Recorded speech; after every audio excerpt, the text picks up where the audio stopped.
بسم اللہ الرحمن الرحیم۔ ایک دفعہ کا ذکر ہے، امیر خراسان نے رات میں اپنے جیل کے داروغہ کو بلایا اور اس سے پوچھا کہ بتاؤ تمہارے علم میں کوئی مظلوم شخص جیل میں بند تو نہیں؟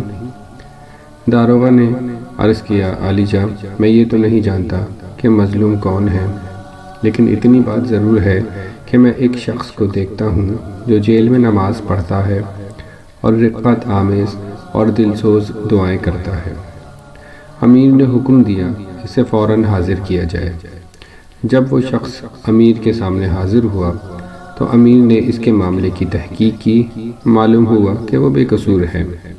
امیر نے اس شخص سے معذرت کی اور کہا کہ میرے ساتھ آپ 3 کام کیجیے۔ نمبر 1، مجھے معاف کر دیجیے۔ نمبر 2، میری طرف سے یہ 1000 درہم قبول فرمائیے۔ نمبر 3، کو کسی قسم کی پریشانی درپیش ہو تو میرے پاس تشریف لائیں تاکہ میں آپ کی مدد کر سکوں۔ اس نیک سیرت بندے نے کہا، آپ نے جو یہ فرمایا کہ میں آپ کو معاف کر دوں تو میں نے آپ کو معاف کر دیا، اور آپ نے جو فرمایا 1000 درہم قبول کر لو تو وہ بھی میں نے قبول کیے، لیکن آپ نے جو یہ کہا کہ جب کوئی مشکل درپیش ہو تو میں آپ کے پاس آ جاؤں، یہ مجھ سے نہیں ہو سکتا۔ امیر نے پوچھا، یہ کیوں نہیں ہو سکتا؟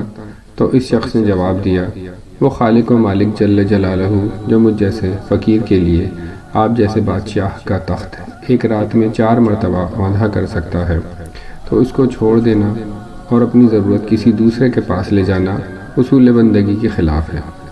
میرا وہ کون سا کام ہے جو نماز پڑھنے سے پورا نہیں ہو جاتا کہ میں اسے کسی غیر کے پاس لے جاؤں؟ یعنی جب میرا سارا کام نماز کی برکت سے پورا ہو جاتا ہے تو مجھے کسی اور کے پاس جانے کی کیا ضرورت ہے؟ سبحان اللہ، جو اللہ تعالیٰ سے مانگتا ہے اور اپنا سر سجدے میں رکھ دیتا ہے تو اللہ تعالیٰ اس کی حاجتیں پوری فرما دیتے ہیں۔ اللہ تعالیٰ ہمیں 5 وقت کا نماز پڑھنے کی توفیق عطا فرمائے، آمین ثم آمین۔